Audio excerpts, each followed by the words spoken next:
셔서 우리가 하나님을 알고 하나님 안에서의 복을 누리고 살아갈 수 있는 것이 또 은혜고 특권입니다. 오늘 이제 본문 말씀도 이제 어쨌든 우리가 예수님을 더 알고 그 안에서 이제 믿음의 그 경주를 하자는 그런 말씀인데요. 빌립보서 3장 12절로 16절까지 이어서 보도록 하겠습니다. 제가 읽도록 하겠습니다. 내가 이미 도달한 것처럼 하지 않았으며 이미 완전한 것처럼 하지도 않았느니라. 만일 내가 그것을 붙잡을 수 있다면 그것을 위하여 내가 그리스도 예수께 붙잡혀 있으므로 나 또한 뒤따라 가노라. 형제들아, 나는 나 자신이 그것을 붙잡은 것으로 여기지 아니하노라. 오직 내가 행하는 한 가지는 이것이니 곧 뒤에 있는 그것들을 잊어버리고 앞에 있는 그러한 것들을 위하여 손을 뻗어 그리스도 예수 안에 있는 하나님이 고귀한 부르심의 상을 위하여 내가 그 표대를 향해 밀고 나가는 것이라. 그러므로 완전하게 된 우리는 모두 이와 같은 생각을 갖게 될지니 만일 어떤 일에서 너희가 다른 생각을 갖게 된다면 하나님께서 이것도 너희에게 계시하시리라. 그럼에도 불구하고 우리가 이미 도달한 부분에서는 우리가 같은 규칙대로 살아가고 우리가 같은 것을 생각하자. 잠시 기도드리겠습니다. 살아계신 하나님 아버지, 오늘 또 본문 말씀을 통해서 우리가 어떠한 삶을 살아야 할지를 보여주셨습니다. 그리스도께서 가셨고 또 사도 바울이 그 뒤를 따라갔고 또 우리도 동일한 그 발자취를 따라갑니다. 성령의 능력으로 이 발걸음을 함께 할 수 있게 하시고 이 시간 또 성령께서 우리의 지각을 열어주셔서 말씀을 깨닫게 하시고 그 말씀이 또 우리 안에 마음판에 새겨져서 결실할 수 있도록 인도해 주옵소서. 이 땅에서 살되 하늘을 바라보며 승리하는 삶을 살 수 있도록 우리 삶이 인도해 주시옵소서. 우리 주 예수 그리스도의 이름으로 기도하옵나이다. 아멘. 오늘은 이제 제목에 있는 대로 믿음의 경주를 경주에서 승리하자. 사실 제목은 이제 쉽죠, 지난주보다. 그죠? 잠깐 이제 지난주의 것을 먼저 좀 복습을 해보면요. 이제 사도 바울은 계속 예수님을 소개하고 있잖아요. 사도님을 소개하고 있어요. 그래서 하늘의 영광을 버리고 이제 그 종의 형체를 취하시고 또 사람의 모습을 입고 이 땅에 오셔서 이제 겸손과 온유로 섬기셔서 결국 십자가에 이제 순종하시기까지 하나님의 뜻을 행하시고 결국 이제 하늘에 올라가신 그것을 사도 바울이 성도들에게 제시를 하면서 예수님을 따르라 하고 얘기를 하고 있는 부분이죠. 그러면서 이제 그런데 그 일을 하나님께서 이루신다. 그러니까 이제 우리 안에 하나님께서 살아 계셔서 주님께서 살아 계셔서 우리 안에 역사하시고 또 우리에게 소원을 주시고 또 행하게 하시는 그 하나님께서 그 일을 또 행하게 하신다. 근데 반면 또 순종함으로 두렵고 떨림으로 너희 구원을 나타내라 하는 그런 것을 주면서 하나님께서 일하시는 것을 우리가 이제 능동적으로 그것을 받아서 수행하는 순종해야 되는 그런 삶을 이제 얘기를 했습니다. 그런데 이제 이렇게 성도들한테만 얘기를 하면 이제 좀 너무 추상적이잖아요, 사실. 그러니까 본인의 얘기를 하는 거예요. 사도 바울이 본인의 간증을 하면서 이제 지난주에 있었던 것은 이제 우리는 결국 우리의 정체성, 그리스도인의 정체성이라는 것은 하나님을 영 안에서 하나님을 경배하고 그리스도 예수님을 이제 크게 기뻐하고 자랑하고 육체를 신뢰하지 않고 성령을 따라서 행하는 것이 그리스도인의 삶이다 하고 이제 얘기를 하면서 이제 육체를 신뢰했던 옛날 거, 그렇죠? 우리 사도 바울이 옛날에는 이제 히브리인 중에 히브리인요, 뭐 할례 8일 만에 할례를 받았고 또 이스라엘에 속하고 또 베냐민 지파에 속했고 뭐 그 가말레엘 문화에서 바리새파에 있었던 굉장히 그런 것, 그리고 이제 그 대제사장의 편지를 받아가지고 다마스커스에 가서 예수 믿는 사람을 잡으려고 했을 정도로 어떤 권력을 가졌고 나름대로 승리를 했었던 이제 그런 것들을 다 이제 배설물로 여기고 이제 예수 그리스도와 예수 그리스도를 아는 지식만이 탁월하다. 그래서 그것만을 내가 이득으로 삼겠다. 그러니까 옛날 것은 이제 없어지고 손실로 여기고 예수 그리스도만 이득으로 삼겠다 하는 이제 간증을 한단 말이죠. 그러면서 이제 사도 바울의 과거, 현재, 미래를 얘기를 해줬어요. 이제 과거에는 내가 그 예수 그리스도를 믿음으로 말미암아 의를 얻었다. 의를 얻었다. 그리고 현재는 내가 그 십자가에 죽고 그리스도의 부활의 생명으로 지금 살아가고 있다. 그리고 이제 미래에는 그 부활의 죽는 자들 가운데서 부활에 참여할 거다 하는, 이제 부활에도 똑같은 부활이 있는 게 아니고 별과 부활의 영광이 다르듯이 그 사람의 부활도 차이가 있다고 이제 고린도전서 15장에 나와 있는데 이제 그 부분은 얘기를 안 했지만 어쨌든 영광스러운 부활에 참여하고자 하는 건 소망이 있었다고 이제 얘기를 했단 말이죠. 근데 이제 그 바울의 그 과거를 얘기를 할 때 우리가 이제 하나님의 의를 얘기를 한단 말이에요. 하나님께서는 의로운 사람만 천국에 보내시는 거죠. 그러니까 내가 만일 오늘 밤에 이 세상을 떠나면 천국에 들어갈 것을 확신하십니까? 하는 질문을 받았다고 치면 이제 이해할 수도 있겠고 잘 모르겠습니다 할 수도 있겠죠. 또 뭐 아니라고 할 수도 있겠죠. 그러면 결국 그 근거가 뭐냐 이거지. 그 근거가 하늘에 들어갈 수 있는 근거가 뭐냐. 그러니까 만약 선생님이 오늘 밤 이 세상을 떠나서 하나님 앞에 섰는데 하나님께서 내가 너를 나의 천국에 들여보내야 할 이유가 무엇이겠느냐 하고 하나님께서 선생님에게 물으신다면 선생님 뭐라고 대답하시겠습니까? 할 경우에 그 근거가 있어야 되는 거잖아요. 그죠? 그 근거가 이제 성경에서 여러 가지 측면으로 얘기한다 그랬죠. 구원의 측면. 그런데 이제 로마서에서 특히 아까 우리 빌립보서 3장 9절에서는 하나님의 의라고 얘기를 했어요. 하나님의 의.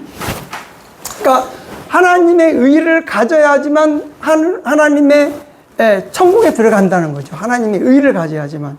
그런데 우리는 예수님을 믿으면 하나님의 의를 받는다는 것은 이제 로마서에서 가르침이란 말이죠. 그죠? 그런데 이건 너무 심플하잖아요. 그러면 예수님을 믿음으로 하나님의 의를 갖는다고 하는 것의 근거가 뭐냐는 거예요. 근거가. 도대체 그러면 왜 예수님을 믿는 것이 하나님의 의를 갖는 것이냐 하는 것에서 그리스도의 믿음을 우리가 얘기를 하고 있는 거라고 지난번 말씀드렸잖아요. 그죠? 그러니까 그리스도의 의를 통해서 하나님의 의가 얻어졌다는 거예요. 다시 말해서 그리스도의 의라는 건 예수님이 가지신 믿음, 예수님이 가지신 믿음, 누구를 믿어요? 하나님을 믿음으로 그 다음에 이 땅에 오셨고 하나님을 믿음으로 사역을 하시면서 기도하시고 겟세마네 동산에서 기도하시고 십자가를 지시기 전에 기도하시고 마지막 십자가를 지시면서 그것이 하나님의 뜻이고 내가 십자가를 지면 온 인류를 위한 대속이라는 것을 알고 하나님의 뜻을 받아들였단 말이에요. 그 믿음으로 결국 예수님은 그 하나님의 뜻을 받아들여서 하나님을 믿음으로 그 사역을 이루었잖아요. 그죠?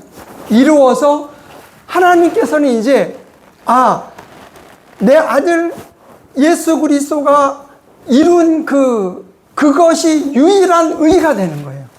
천국에 보낼 수 있는 유일한 의라는 거죠. 그러니까 구약에서는 율법이 하나님의 의잖아요. 율법에 도달해야지 하나님의 의인데 경륜이 바뀌었어. 그래서 예수 그리스도, 신약에서는 이제 예수 그리스도를 계시해 주면서 예수 그리스도가 행하신 그 믿음, 예수님의 믿음으로 이루어 놓은 그 의를 이제 우리가 예수님을 믿음으로 우리 것이 된다는 거예요. 그래서 그것을 전가의 의라고 그랬죠. imputation이라고, 전가라고 말씀드렸어요. 그래서 우리가 예수님을 믿으면 그 예수님의 의가 우리에게 전가된다는 거죠. 그래서 예수님의 의가 하나님께서 원하시는 유일한 의가 된단 말이에요. 그래서 우리가 이제 아까 두 번째 질문인 것처럼 내가 너를 나의 천국에 들여보낼 이유가 무엇이냐 하고 물으면 저는 예수님의 의를 소유했기 때문에 이 자리에 섰습니다 하고 얘기하면 오케이, 너는 천국 하고 얘기할 수 있다는 거예요. 응? 그래서 이제 사도 바울이 이 빌립보서 3장 9절에서 바로 나는 나의 의가 아니라, 내가 예전에 율법을 따르려고 했던 나의 의가 아니라 예수 그리스도를 믿는 믿음으로 얻은 하나님의 의를 가지고 하나님 앞에 발견되기를 원한다 하고 이제 고백을 한 거예요. 그렇죠. 그래서 이제 구원 받은 거잖아요. 구원 받았으면 이제 그 다음에 이 땅에서 삶을 살아가야 되잖아요. 그래서 그것을 이제 10절에서 그 십자가와 부활을 얘기했다고 그랬죠. 내가 그리스도의 죽음에 참여한다. 그리스도의 죽음에 참여해서 그 다음에 그리스도를 알고 그리스도의 부활의 권능을 알고 그리스도의 고난에 참여함을 알고자 한다 하고 이제 얘기를 했단 말이에요.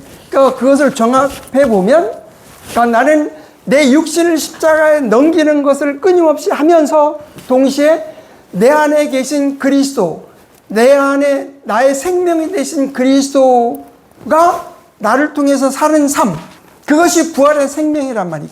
부활의 생명으로 살아가는 삶을 살고자 한다. 이게 현재 그 성화의 삶이라는 거죠. 그래서 이제 이런 성화를 살고자 하는 것이 바울의 이제 그런 간증이란 말이에요. 그러니까 말씀드렸듯이 성화라는 것이 우리의 혼이 뭐 바뀌어서 인격적으로 개발되는 것이 성화가 아니고, 우리의 혼이 결국 영의 지배를 받는 상태가 되는 것이 성화라는 거죠. 그러니까 우리는 우리의 혼이 살아가는데, 운이 홀에 살아가면 우리의 의만 나타나는 거예요, 하나님 앞에서. 그러나 우리 혼이 의지를 우리 안에 계신 주님께, 성령님께, 하나님의 영께 드림으로 하나님께서, 영께서, 성령님께서 우리를 통해서 하는 그 과정을 통해서 하나님께서 행하심으로 이제 그것이 그 우리의 혼을 통해서 나타나면 그것이 그 성화된 거란 말이죠.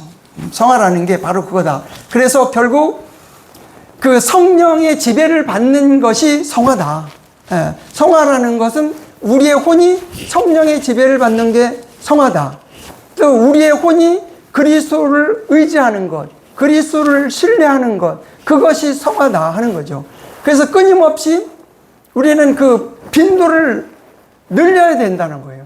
우리 자신의 내 생각, 내 경험으로 살아가려고 하지 말고 끊임없이 주님께 의뢰하고 주님의 능력을 힘입으려고 하고, 주님께서 나를 통해서 주님이 살아가시도록 하는 것을 끊임없이 하는 것, 그것이 이제 성화다. 그래서 갈라디아 2장 20절.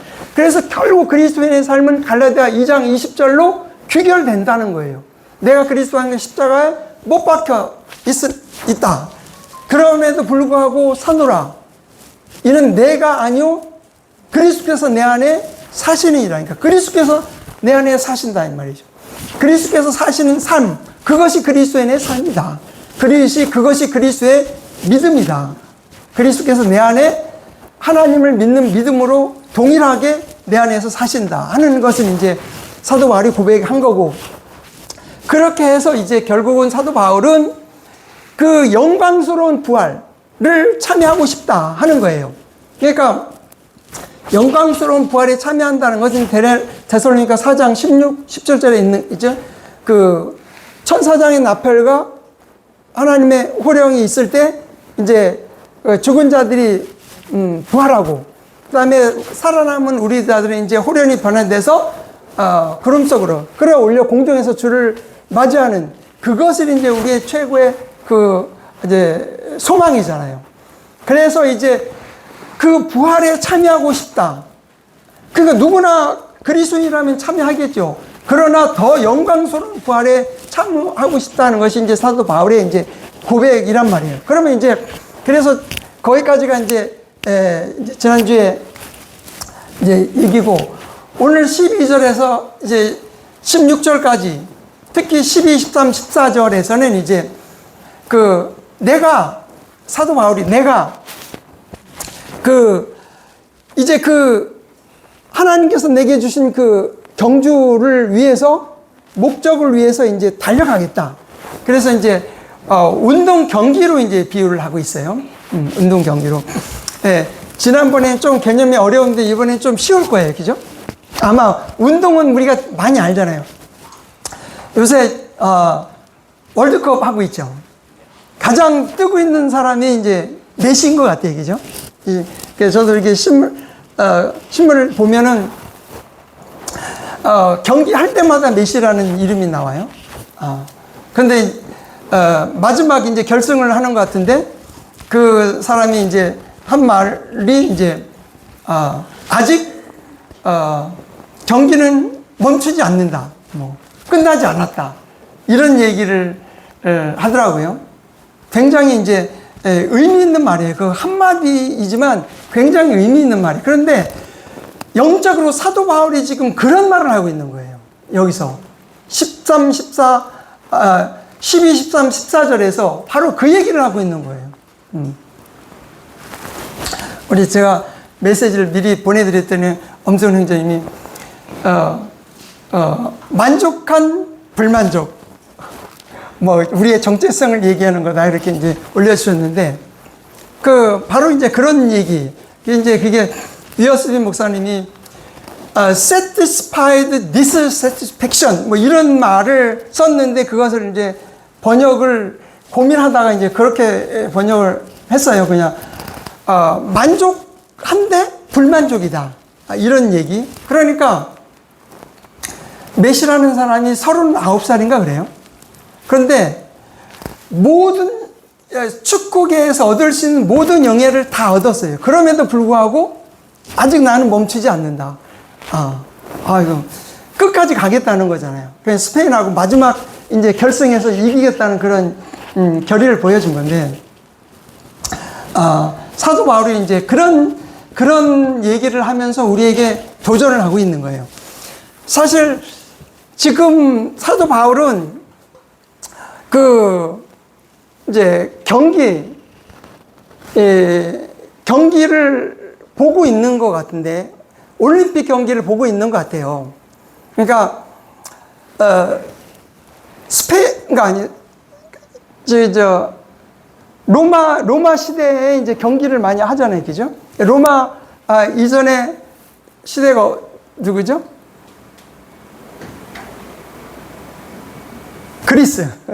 그리스의 그 경기를 이제 하잖아요.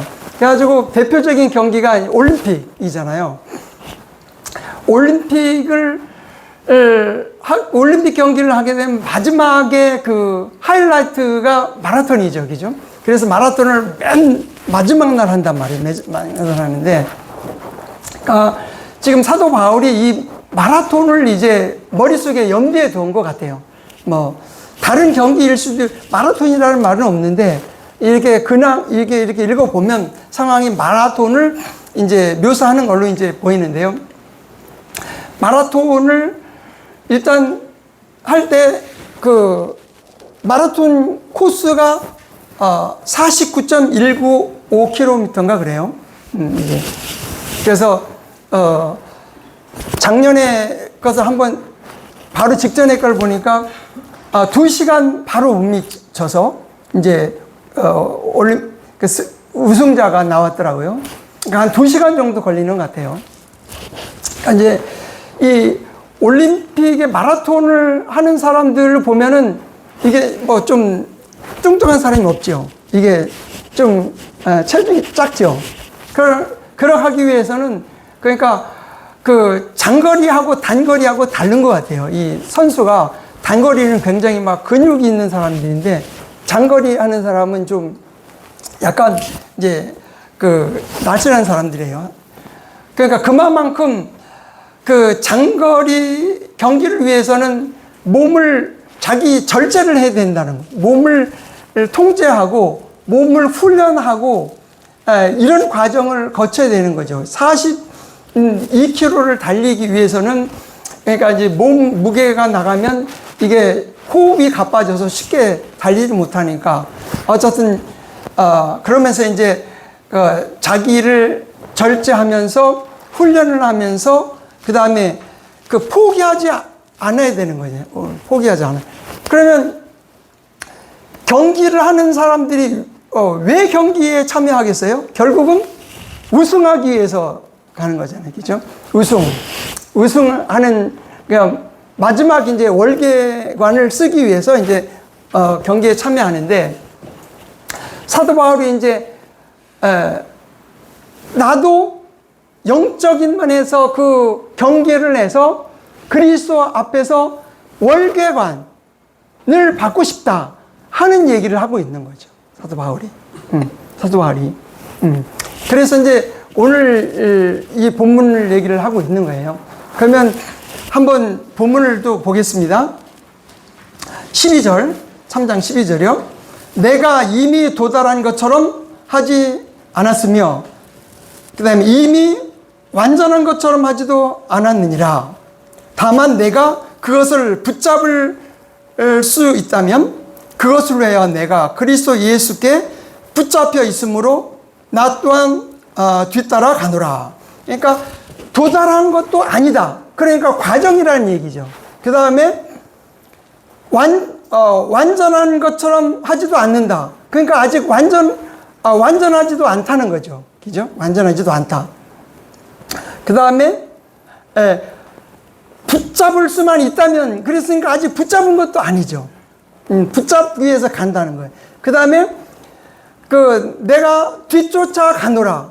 그것도 과정이잖아요. 그러니까 사도 바울이 이 면에서 보면 결국 운동 경기하는 사람이 지금 목표를 향해서 계속 달리고 있는 거예요.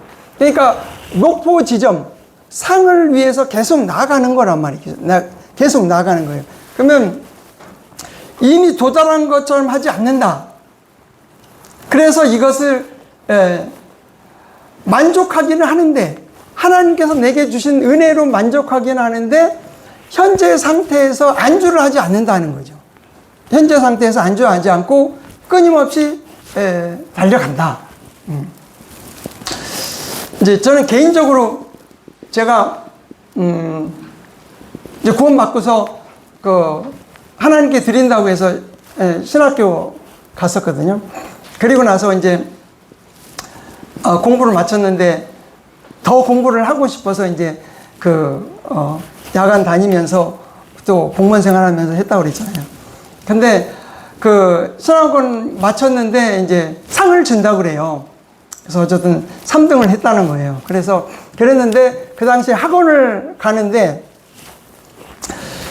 하루 빠지면은 그것을 보충하기에 역부족인 거예요. 그래서 이제 제가 생각하기를 이미 얻은 것을 뭐 얻어 놓은 거니까 그것은 그냥 내 명예를 포기하고 어쨌든 앞으로 받을 것을 위해서 가자 해가지고 이제 가지 않았거든요. 나중에 엄청 욕을 먹었죠. 비난을 받고 그랬는데 전혀 그것에 개의치 않고 어쨌든 이제 그 이후에 목적을 달성할 수 있었어요. 그래서 어쨌든 또 학교 다니면서 공무원 생활 하면서 이제 신우회에서 사역을 했는데 그러니까 일단은 사도 바울이 이제 여기서도 지금 이제 유대인으로서 이제 본인이 가졌던 이런 특권들이 있잖아요.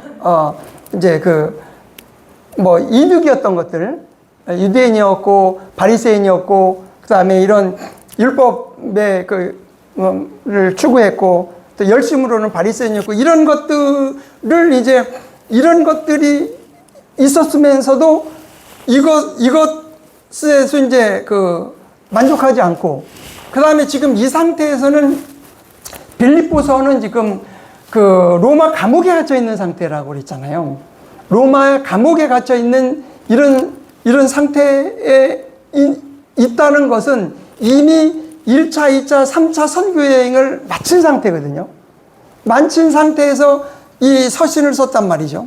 그랬는데도 내가 이미 도달한 것처럼 하지 않는다 하는 거예요. 그러니까 1, 2, 3차 선교 여행을 통해서 그 복음을 지금 소아시아 지역 또 빌립보 뭐 아테네 고린도 뭐 이제 모든 지역까지 다 복음을 전하는 그 정도의 열정을 보였단 말이죠.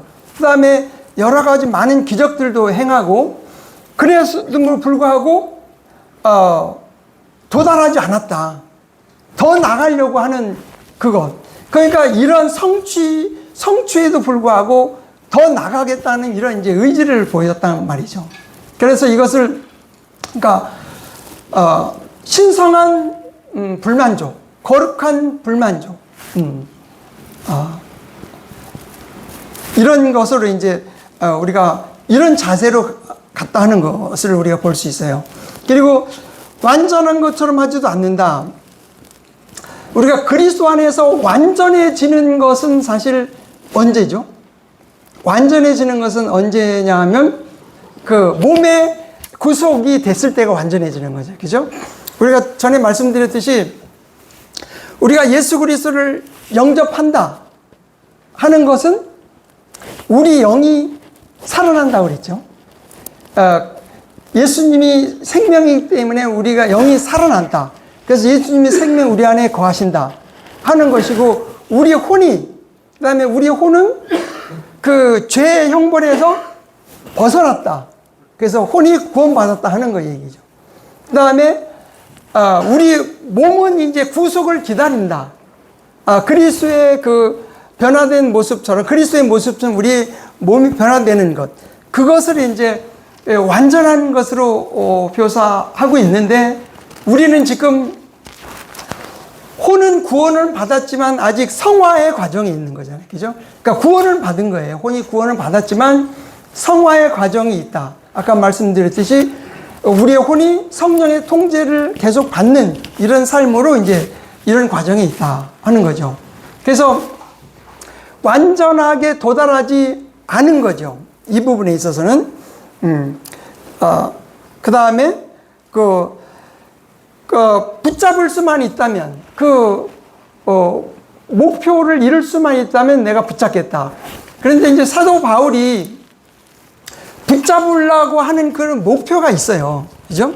목표가 있는데 이것은 이제 크게는 두 가지로 나와 있거든요. 사도행전 20장 24절에 보면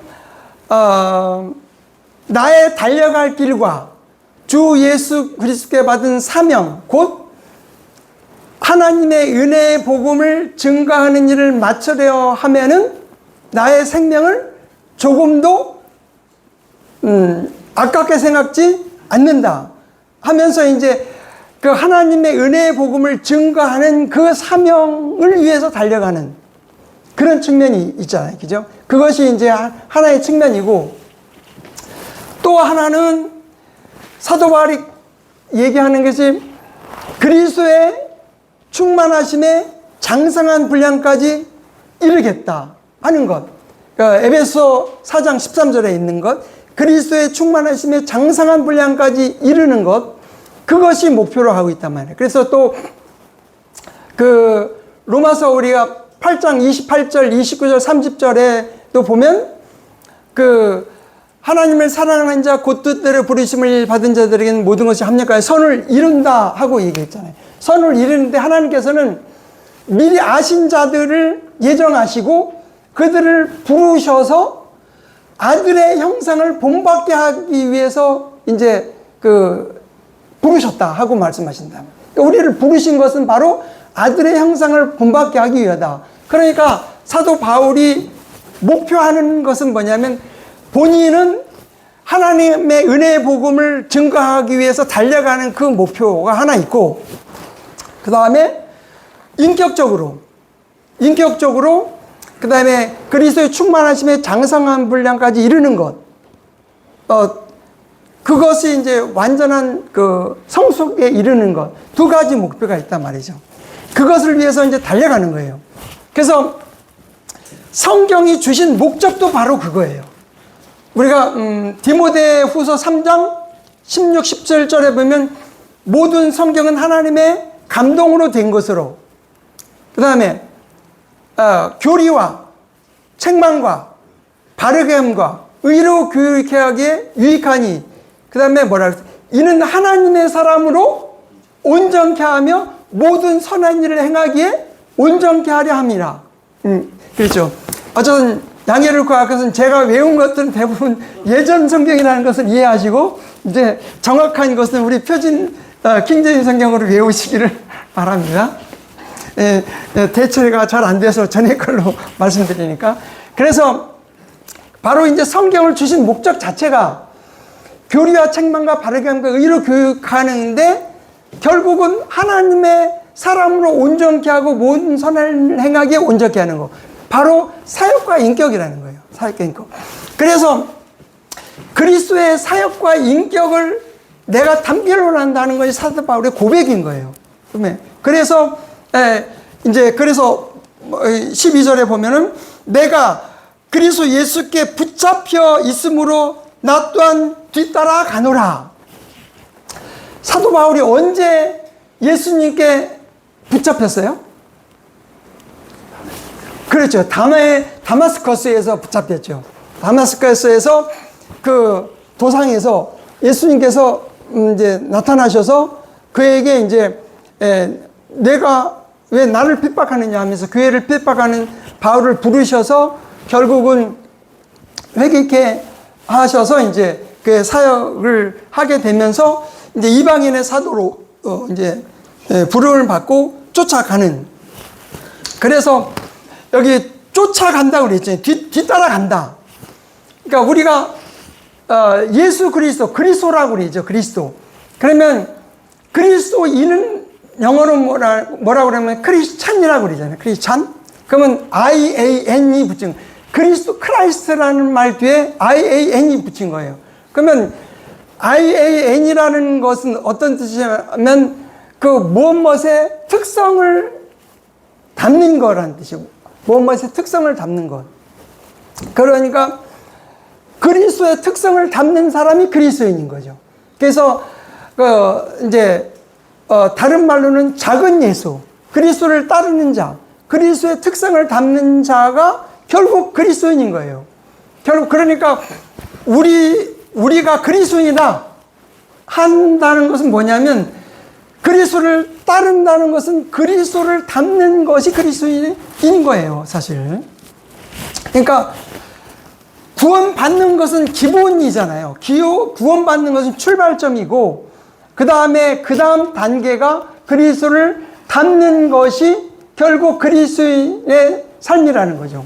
그래서 요한복음 17장 3절 말씀드렸지. 영생을 주신 목적이 참 하나님을 알고 그분의 아들 예수 그리스도를 알아가도록 하기 위해서 영생을 주신 것이지 영생에 멈추는 것이 아니라는, 영생 자체의 목적이 있는 게 아니고 더 나아가서, 그래서 결국 하나님을 기쁘시게 하는 그거 단계까지 이르는 것. 그러다 보니까 이제 사도 바울은 그것을 향해서 이제 쫓아간다. 그러면서 내가 이렇게 가고 있으니 여러분도 이렇게 가라 하는 것을 이제 간접적으로 얘기를 하고 있는 거죠. 그죠? 그 다음에 이제 13절에 보면, 형제들아, 나 자신이 그것을 붙잡은 것으로 여기지 아니하노라. 근데 반복하는 거야, 아노라. 오직 내가 행하는 한 가지 것을 이것이니, 한 가지 것이 있다. 한 가지 것. 그러니까 이제 이 한 가지라는 말이 이제 포인트가 있어요. 한 가지. 여러분, 이제 운동선수가 운동을 많이 해도 오직 하나만 하나에 몰두하잖아요. 우리 안세영? 배드민턴 굉장히 유명하죠. 10개 분야를 다 휩쓸어도 또 다시 계속 하는 거 보면 대단한 것 같아요. 그러니까 이제 한 가지에 집중한다면, 한 가지에. 아까 얘기한 메시도 축구 하나만 그냥 몰두하는 거예요. 그러면 우리가 마리아하고 마르다 비유를 알잖아요. 예수님을 마르다가 이제 집에 초청을 했죠. 그런데 마르다는 정신없이 바빠요. 그죠? 언니다 보니까 이제 음식도 만들랴, 손님들 맞이하랴, 여러 가지 바빠. 그런데 마리아는 예수님 무릎 앞에서 예수님 말씀만 듣고 있네요. 그러니까 이제 얄밉겠죠. 그죠? 굉장히 얄밉겠죠. 그러니까 예수님께, 예수님, 난 이렇게 바쁜데 그 동생이 지금 거기 앉아 있으니 동생한테 지금 언니한테 가서 좀 도우라고 좀 얘기를 해 주십시오 하고 얘기를 하는 거예요. 충분히 그럴 수 있죠. 그런데 예수님이 마르다의 편을 들지 않으시고 마리아 편을 들으시는 거예요. 그러니까 어떻게 보면 이제 오해할 수도 있겠지만, 그러면서 너는 많은 일에 분주하구나. 그런데 딱 한 가지가 필요하다 이거야. 딱 한 가지가 필요하다. 그러니까 마리아는 좋은 것을 선택했으니 내가 어쩌겠느냐. 마리아가 좋은 것을 선택했으니 내가 어쩌겠느냐. 그렇게 이제 얘기를 하시면서 어쨌든 이제 마리아의 무릎 앞에서 말씀을 듣는 것을 더 칭찬하는. 그러니까 이제 사실 우리 이 교회 생활을 하다 보면 이런 것으로도 많이 이제 다툼이 생길 수 있죠. 불만이 생길 수 있죠. 우리 주방 이런 데에서 나는 바쁜데 누구는 가서 말씀만 듣는다 그러면 나는 말씀 나는 싫어해? 나도 말씀 듣고 싶은데 지금 어쩔 수 없잖아. 이렇게 하면서 싸우잖아요. 그런데 어쨌든 이건 이제 지혜롭게 상황에 따라서 또 믿음의 분량에 따라서 어쨌든 이제 하셔야 될 일이고, 그다음 원망과 시비가 없어야 되는 거지. 그래서 원망과 시비가 없어야 되는 거예요. 그래서 어쨌든 이제 한 가지 일, 그래서 한 가지 일에 이제 헌신해야 된다는 거. 한 가지 일, 여러 가지 일을 해가지고는 안 된다는 거죠. 여러 가지 일을. 지금 저도 이제 말씀드렸듯이 퇴직을 할 때까지 이제 직장에 일을 하다 보니까 업무 가운데 있었는데, 퇴직하고 나서 이제 지금까지 계속 말씀을 사모하는 마음이 있었어요. 근데 전적으로 드리지는 못했는데, 이제 내가 퇴직하고 나서는 말씀에 전적으로 드리고 싶습니다. 이런 환경을 열어주십시오 하고 기도하면서 그렇게 조절을 했어요. 어쨌든 개인연금, 퇴직연금 이런 것을 다 이제 정리해서 그냥 내가 어디 투자를 해서 일정한 수입이 나오게 해가지고 이제 하나의 말씀에만 이제 집중할 수 있는 시간을 확보를 할 수 있어요. 근데 물론 본인의 어떤 재능과 능력이 있어서 더 섬길 수 있는 것은 제가 나무라는 게 아니고, 그러나 어쨌든 저는 그렇게 했다는 거죠. 그래서 이제 이게 항상 내가 이렇게 했으니 당신도 이렇게 하는 것이 율법주의라는 거예요. 그래서 이걸 하지 말라고 그랬잖아요. 이제 로마서 7장에서 이렇게 하면 안 되고 내가 할 수 있는 것은 내가 하고 형제가 할 수 있는 것은 형제가 하면 되는 거예요. 그래서 각자 자기 믿음에 따라서 믿음의 분량에 따라서 지혜롭게 해야지 자꾸 내가 했으니까 너도 해야 하면서 강압을 하게 되면 율법주의가 돼서 그 사람은 준비가 안 돼 있는데 그렇게 할 수가 없잖아요. 그럼에도 불구하고 이제는 그 도전하는 것은 한 가지 일을 하라 하는 측면.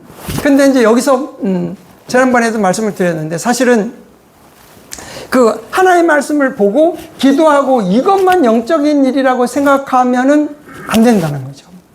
하나의 말씀을 선포하고 전도하고 이것만 영적인 일이 아니고 우리가 이제 그 골로새서에서 봤잖아요. 그 뭐 아비에게, 아내에게, 그 다음에 아들에게, 그 다음에 종에게, 주인에게 권면하는 말을 했잖아요. 그러면 그 당시에 종으로서 부르심을 받았으면 종의 일을 하는 거예요. 종의 일을 하면서 결국 그 주인의 명령을 따라서 하는데 주인의 명령으로 생각하지 않고 예수님께서 주신 일이라고, 주께서 주신 일이라고 생각하고 주님을 위해서 섬기면 그것이 주님의 일이 된다는 거예요. 그래서 주님께 상을 받는다는 거예요. 그러니까 이것은 이 이치를 알면 옛날에 그 이제 종들이 뭐 농사 짓는 일, 뭐 부진 일을 했을 거 아니에요? 그러면 이것이 주인이 시켜서 억지로 하는 게 아니고, 아, 이건 주인 위에 계신 주님의 일을 내가 한다고 생각하고 했다면 주님께서 그거에 대해서 상을 주신다고 하면 이 원리에 따라서 적용한다면 우리가 지금 직장 생활을 할 때에도 내가 똑같은 일을 해도 아, 주님께서 내게 능력을 주셔서 이 일을 할 수 있음으로 인해서 감사하면서 주님께 하게 되면 이 일이 하나님께서 내게 상을 주시는 일이 된다는 거죠. 그래서 결국은 이 강단에서 하나의 말씀을 선포하는 것이 영적인 일이긴 하지만 이것이 나의 영광을 구하면 세속적인 일이 되는 거고, 이 땅에서 설거지하고 농사짓고 직장생활을 하고 어떤 사업을 한다고 해도 그 안에서 주님을 신뢰하고 주님을 의뢰하면서 주님께서 해주시도록 의뢰하면서 하면 그것이 영적인 일이 되고 그것이 하나님께서 보상을 주시는 거죠. 그러니까 이 아래서 영적으로 하면서 속에는 유선적으로 행하면 꽝이지만 하나님을 의지해서 하는 그 일은 하나님께서 인정해 주시는 것이라고 생각한다면 그래서 직업에 귀천이 없다는 거예요. 그래서 기독교의 그 직업의식은 직업에 귀천이 없다는 것인 거예요. 그래서 그 기독교 사상이 그렇게 나온 거예요. 그래서 모든 사람이 평등하다는 거예요. 높은 사람은 높은 사람대로 하나님 섬기고 낮은 사람은 낮은 사람대로 하나님 섬겨서 결국 우리 주님을 섬기는 그런 삶. 그래서 결국은 이제 한 가지 일을 위해서 쫓아간다.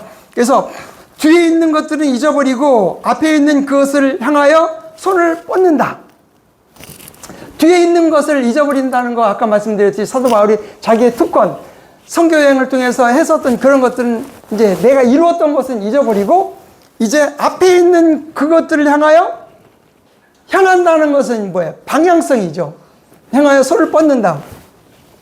여러분 만약에 향하여는 앞으로 가야 되는데 그 올림픽 경기를 하다가 경기 이 코스를 잘못해가지고 거꾸로 돌고 해야 되면 어떻게 되는 거예요? 실격이 되는 거고 그 다음에 선수들하고 부딪히고 여러 가지 문제가 부딪히겠죠. 그러니까 지금 우리가 자주 그 승용차들 막 역주행하는 것도 보잖아요. 이게 본인이 아니게 그냥 이게 진입로를 잘못해가지고 역주행하는 그런 사고가 벌어지는데 이게 우리 역주행하면 안 되죠. 그런데 그리스도인들도 사실 역주행할 수가 있죠. 역주행할 수가 있어요. 그러니까 누누이 말씀드린 수도꼭지를 지금 이게 왼쪽으로 틀어서 따뜻물이 나와야 되는데 이게 갑자기 오른쪽으로 틀어버려가지고 찬물이 나오게 하면 그냥 갑자기 정신 없잖아요. 이게 그렇다니까요. 그러니까 우리 마음은 뭐예요? 그 전쟁터라고 그랬잖아요. 성령께서도 통제하시고 육신도 통제한다는 거예요. 그러니까 우리 혼이 영의 통제를 받으면 성령의 사람이 되고 육신의 통제를 받으면 육신적인 사람이 돼요. 그러니까 우리의 마음은 항상 전쟁터가 되는 거예요. 그러니까 이 방향성도 잘 잡아야 되고, 그 다음에 그러니까 손을 제대로 뻗어야 되는 거예요. 우리 지금 우리나라 쇼트트랙이 굉장히 강국이잖아요. 마지막 결승전 올 때는 너무 이게 시간이 이제 비슷하니까 이제 판독기로 해가지고 손을 내밀든지 발을 내밀든지 해가지고 어떻게 하든지 조금이라도 앞서는 표시를 하잖아요. 그러니까 이 사도 바울이 여기에서 얘기하는 건 지금 본인도 지금 열심히 달려가가지고 내가 손을 조금이라도 뻗어서 그 결승점에 다다르겠다는 그런 의지를 표현하는 거잖아요. 그러니까 아니 하나님께서 다 하신다고 했으면서 왜 이렇게 사도 바울을 이렇게 열심히 했는지 모르겠어요. 그런데 이제 이게 그거예요. 은혜가 일을 하게 한다고는 사도 바울의 고백은 내가 하는 것이 아니라 하나님의 은혜가 일을 하게 한다는 거예요. 그러니까 내가 열심히 하기는 하는데 하나님의 은혜가 나를 하게 하니까 어쩔 수 없이 하는 거예요. 하나님의 은혜라는 건 뭐예요? 나를 정말 지옥의 형벌에 있을 나를 구원해 주셔서 부르셔서 그럼에도 불구하고 이방인의 사도로 부르시고 내게 많은 능력을 행할 수 있게 하시고 이런 것에서 감격하니까 그 은혜가 일을 하게 하는 거죠. 그죠? 그러니까 우리도 사실은 은혜가 일을 하는 거죠. 은혜가 일을 하는 거예요. 은혜가 동기가 되는 겁니다. 그죠? 십자가에서 나를 고속하시고 나를 구원하셔서 하나님의 영광에 참여하게 되고 새 예루살렘의 그 복된 소망 가운데 살게 하신 것, 그것이 놀라운 은혜잖아요. 사실 이 땅에서 우리가 100년 1000년 사는 게 아니잖아요. 결국 한 번 죽는 것은 사람에게 정하신 거란 말이에요. 결국 그래서 이게 이 정해져 있는 이 삶 속에서 하늘의 영광을 바라보고 우리가 살 수 있다는 것은 이게 우리의 특권인 거예요. 그죠? 특권이에요. 아무리 돈이 많고 부유하다 할지라도 이 땅의 삶으로 끝난다고 생각한다면 얼마나 허무하겠어요. 그 많은 재산이 뭐가 돼요? 아무 의미가 없는 거죠. 그래서 이제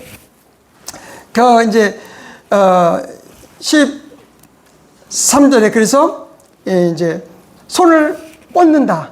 어쨌든 뻗겠다. 그래서 우리도 이제 믿음의 경주를 이제 손을 뻗는 그런 삶으로 나가야 되고, 그래서 이제 14절에 보면요.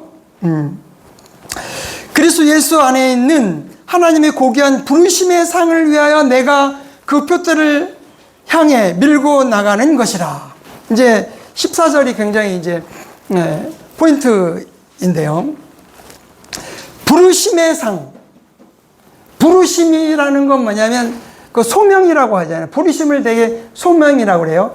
그러니까 목회자는 부르심이라고 할 때 목사로 부르셨다 얘기를 하는 거고, 직장인들은 직장인으로 부르신 거예요. 그 일이 나의 소명이라고 생각해야 되는 거예요. 그러니까 내가 어쩌다가 그냥 좋은데 시험을 봤는데 그냥 떨어져 가지고 여기에 왔다, 그냥 이게 아니고 내가 현재 하고 있는 그것이 소명이라고 생각하는 거예요. 소명의식을 가져야 된다는 거죠. 그죠?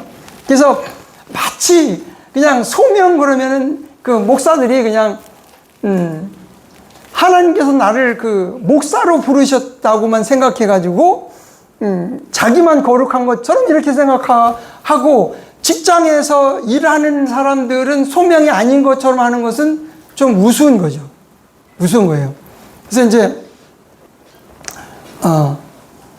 최근에 어떤 교회 새 목사님 부임했는데, 뭐, 강단에서 이제 목사로 안수 받은 사람만 뭐, 네, 설교할 수 있다, 이렇게 했다고 해가지고 이제 분개하는 분들도 있는데, 사실 그렇게 하는 것은 분개할 수밖에 없는 일인 거죠.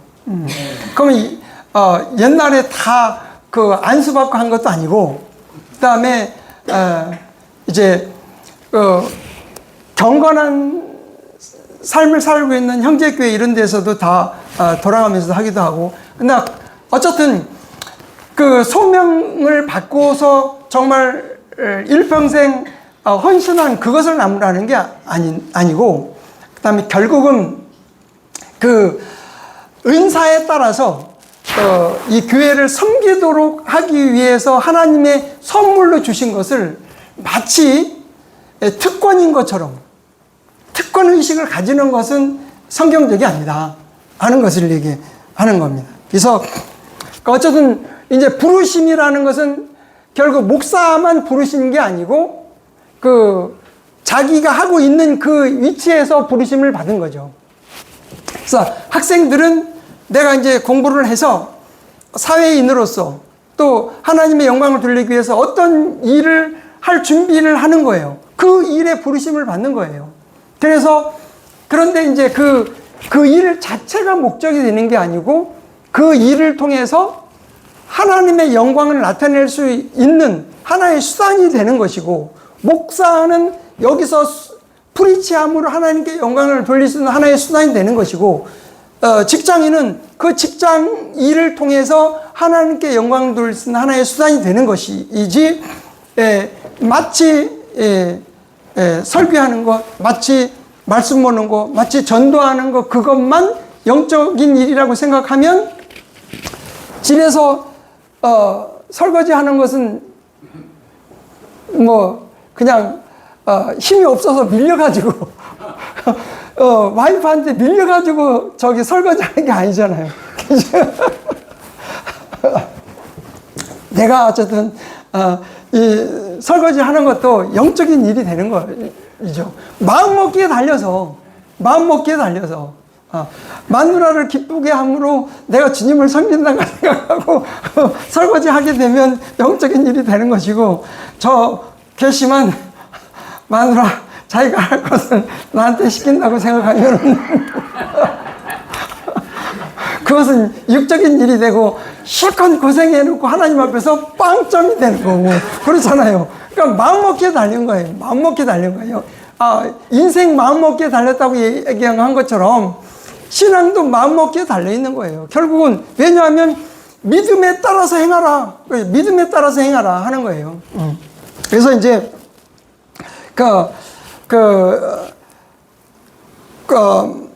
상을 위해서 나간다, 표대를 위해서 나간다. 그러니까 전에도 이제 상에 대해서 얘기했죠.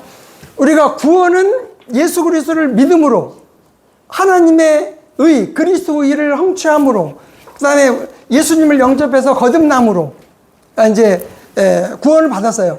구원받은 이후의 삶은 그 상급에 관계되는 거란 말이에요. 구원받은 이후의 상급.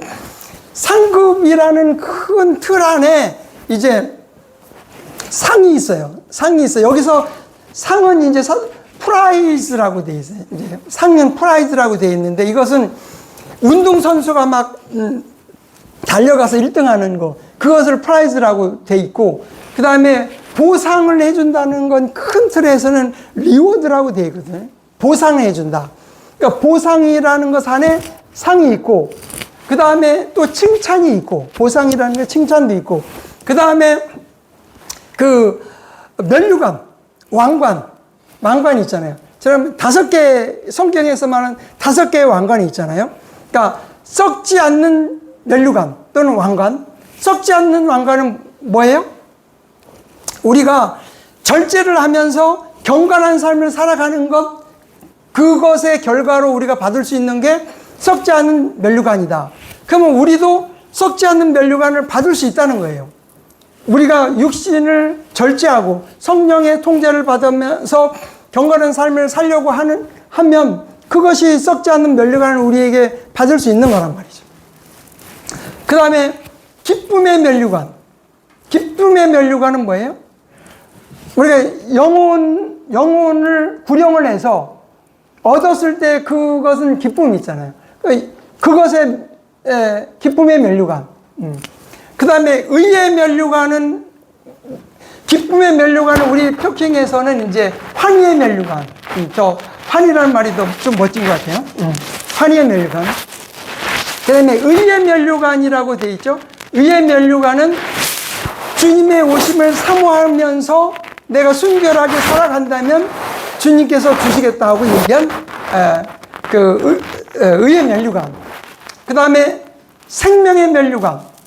생명의 면류관, 지금 시대에는 사실 많지는 않을 수 있겠는데, 우리가 일제시대, 이런 때면 그 신사참배 반대하면서 정말 순교, 주기철 목사님처럼 순교의 길을 가는 이런 분들에게 주로, 이제 그 7년 환란 때 만약에 그 구원받지 못한 사람이 들어갔다가 끝까지 견디는 사람에게도 주실라나? 그건 모르겠어요. 어쨌든 이런 정도의 순교적인 그런 그 믿음을 가진 이런 분들에게 주는 것이 이제 생명의 면류관.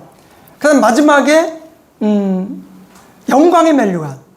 영광의 면류관은 주로 어떤 영혼을 돌보고 섬긴 목자에게 주는 걸로 이렇게 나와 있는데, 어쨌든 이런 섬김의 면류관, 5개의 면류관도 큰 보상 안에 들어가 있다는 거죠. 그래서 우리도 이 5개를 나는 받을 자격이 없는 게 아니고 우리도 받을 수도 있다는 거죠. 그래서 사도 바울은 이런 믿음을 가지고 끝까지 달려가라 하고 얘기하고 있는 거예요. 그래서 히브리서 11장 6절 잘 알고 있잖아요. 믿음이 없이는 하나님을 기쁘시게 못한다. 하나님께 나가는 반드시 그가 계신 것과 그가 자기를 찾는 자들에게 보상해 주시는 분이심을 믿어야 할지니라. 그러니까 보상을 바라고 뛰어라 하는 거죠. 올림픽 선수들이 테니스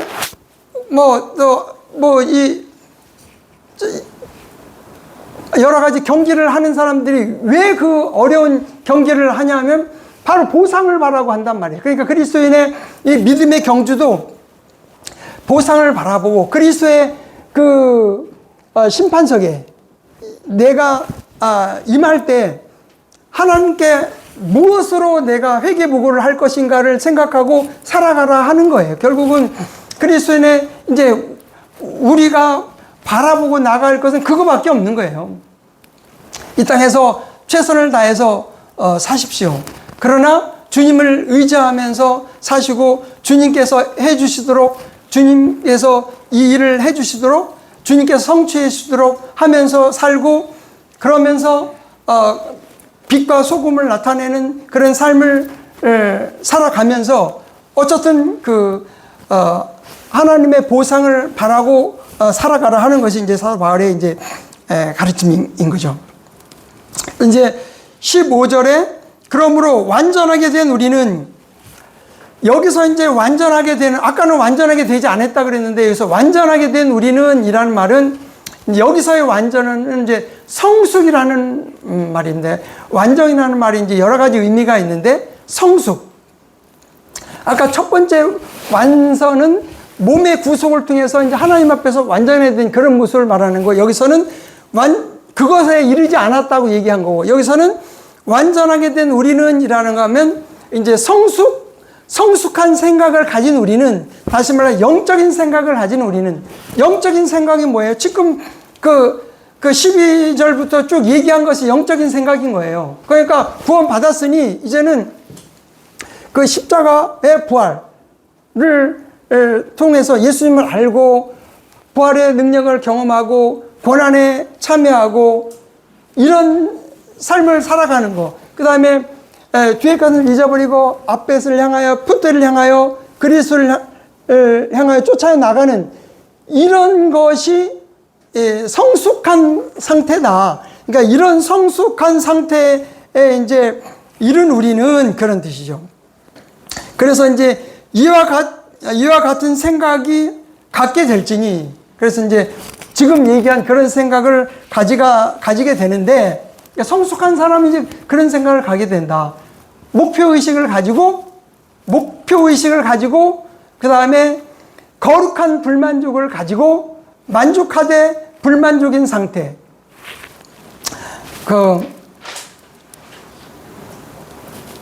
소크라테스가 이런 얘기를 했다고 그래요. 만족한 돼지가 되기보다 불만족한 사람이 되겠다? 뭐 이런 얘기를 했다고 그러는데, 어쨌든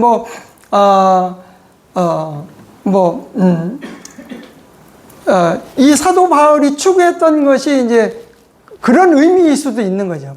어쨌든 여기서의 불만족이라는 것은 이스라엘 백성들이 광야에서 불만족했던 거 있잖아요. 불평하고 불만족의 그런 개념이 아니고 더 나은 것을 추구하고자 하는 그런 마음, 안주하지 않고 계속 나가고자 하는 그런 마음을 이제 얘기를 하는 거란 말이에요. 그러나 이제 성인들도 얘기한 것이 바른 그런 측면으로 이제 보자면 그런 거죠. 그래서 만일 어떤